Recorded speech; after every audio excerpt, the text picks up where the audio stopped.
Morning everyone, welcome to Shyam classes. Today we will study the first chapter of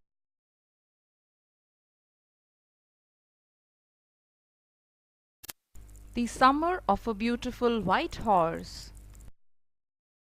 The background of the story is the Armenian massacre. In 1915, the Turkish government planned to expel and massacre about 2 million Armenians living in the Ottoman Empire. When the massacres and deportations finally ended, 1.5 million of Turkey's Armenians were dead and many forcibly removed. This event is called genocide, a premeditated and systematic campaign to exterminate an entire people.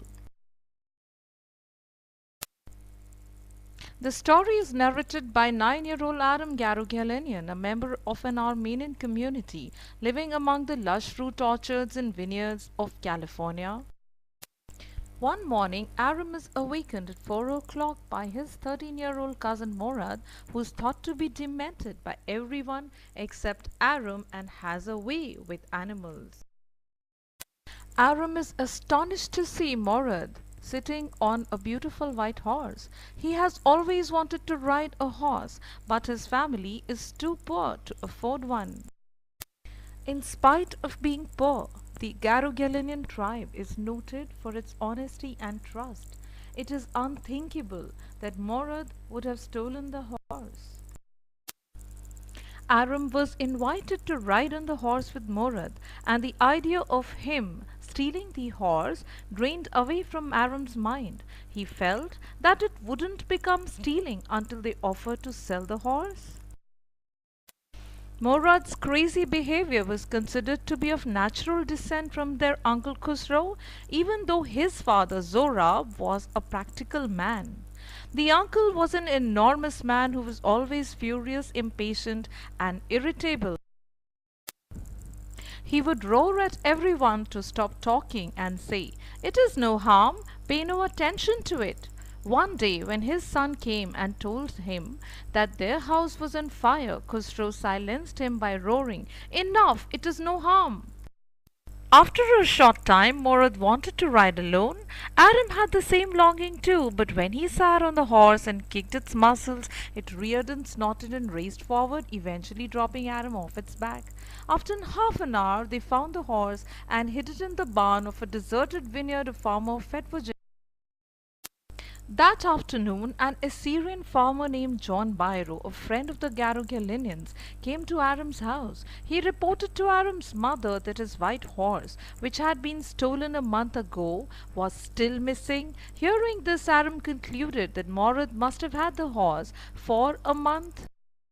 Khosrow, who was at Aram's house when Byro came, shouted his dialogue, "It's no harm," to such an extent that Byro was forced to leave to avoid responding.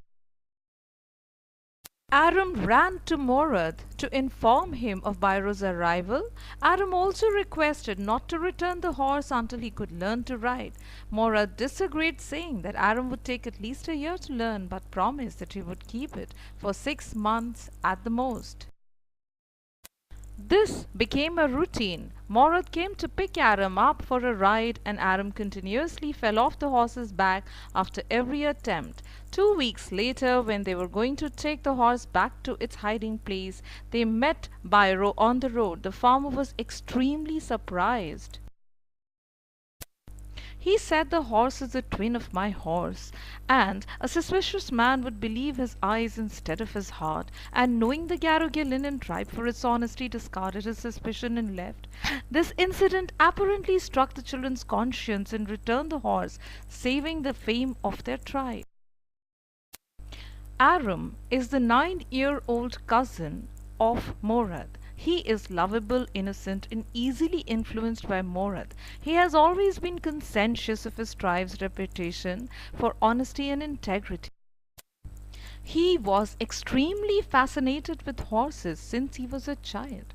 Right from the time that he saw the horse, he knew in his heart that Morad had stolen it. His conscience protested, but he justified the action by claiming that it wasn't stealing unless Morad. He does not think about the consequences of this act. He envied the bond that his cousin shared with the horse and hoped to have the same connect with it some day. He found a way to keep the horse even after discovering that John Byro was the owner, but later agrees to return it, keeping in mind the family values and traditions. Since since we see the story unfold from a child's perspective, an innocence, honesty, and unbiased quality is added to the narration.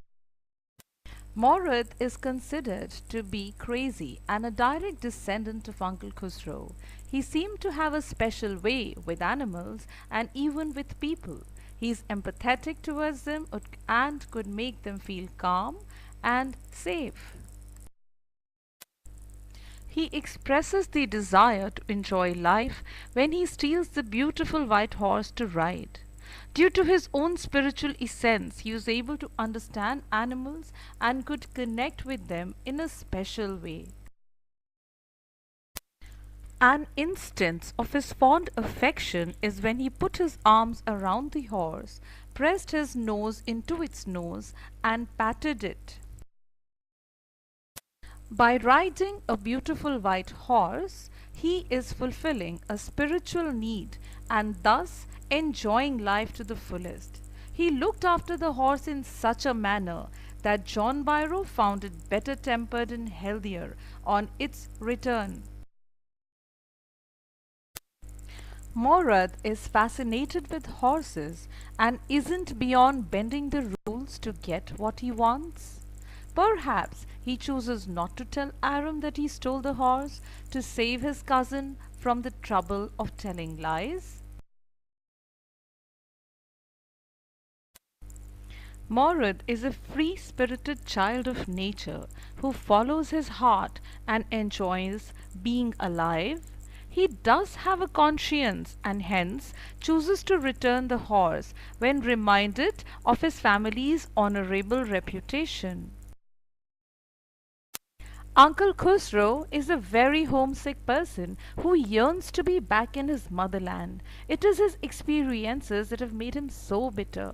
He is a huge man with a large moustache and a volatile temper. Seems similar to Morad in spirit. After leaving Armenia perforce, Khusro feels as if his true home and a part of his identity have been stripped away. This leads to a lack of belonging to the new land of Central Valley, California, where the Armenians have settled, and a sense of frustrated anger.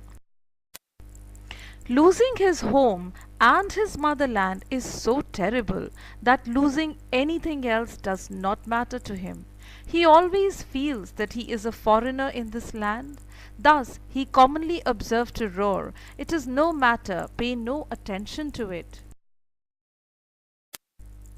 Nothing is quite as important to him anymore, and nothing quite as tragic or urgent. The white horse is a symbol of purity and courage. It is also an emblem of the innocence and the uncaptivated spirits of the boys.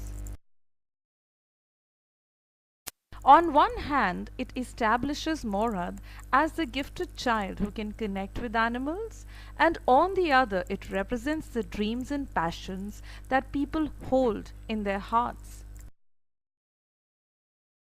The horse stands as the medium of fulfillment of those aspirations that are subdued in the grim reality of this materialistic world. Its progress from being a self-willed and hostile creature to being friendlier, happier, and healthier depicts the evolution of the boys' souls from being frivolous, irresponsible people to responsible Samaritans who care a lot about the honor and traditions of their family. The Garogelenian tribe is an Armenian tribe which has a reputation for honesty that has been maintained for centuries. Despite being extremely poverty stricken, they never resort to unfair means to get money. The members of the tribe value their pride, their integrity, and their beliefs in right and wrong. For 11 centuries, their name has been synonymous with honesty. It is this reputation that leads John Byron to believe that the horse he was seeing must be a twin of his own horse. They admit that they have no money at all and get mystified over the way in which they are able to arrange for food for themselves. In fact, they have accepted their being poor to such an extent that they are able to laugh over it, crack jokes about it, and they term it as comical poverty. Their response to material possessions is that they are valueless without the enjoyment of life. So one might as well keep calm and continue enjoying life. Their unique perspective of the world serves to develop the theme concerning the perception of right and wrong. Like Aram's cousin Morad, they too enjoy being alive. Morad perfectly exemplifies the crazy streak in his family, and that explains his extraordinary behavior with regard to the stolen horse. He follows his heart all the time, sings songs, even if his singing sounds like a roar, steals a horse, and cares about animals. A man can genetically descend from his father and still deviate from his paternal heritage in terms of spirit.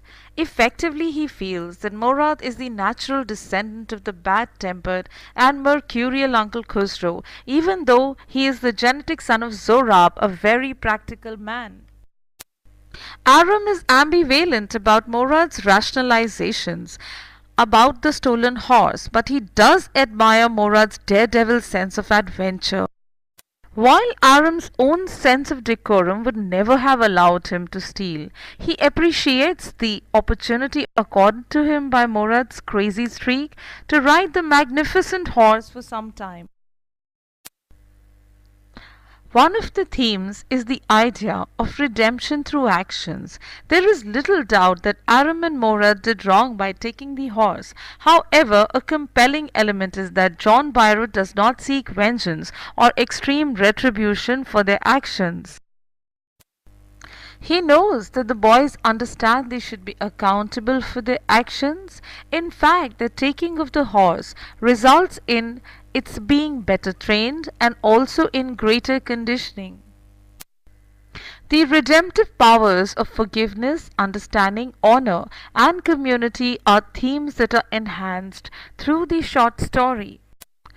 The story conveys the message that despite social and economic challenges, some truths are absolute and should be practiced under all circumstances.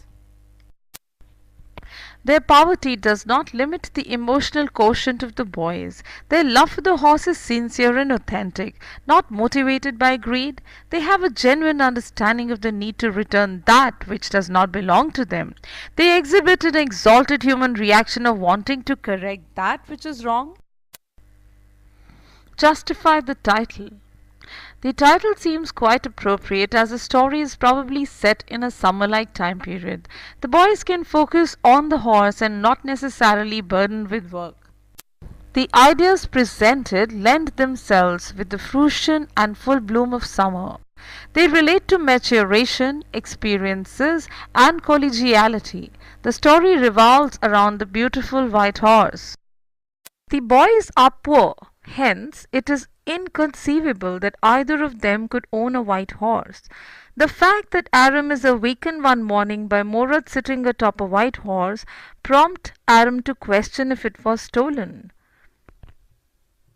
From abject or dirt poverty to a stunningly white horse, one sees that the horse is a symbol, a representation of the boy's wishes. Throughout their summer experiences, they learn essential values like compassion for the animal and trust amongst themselves. These are a result of the beautiful horse. The story reaches its climax when the horse is returned in better shape and temperament than before, and the boys have a renewed sense of faith in both themselves and their love of the horse. Created using Powtoon.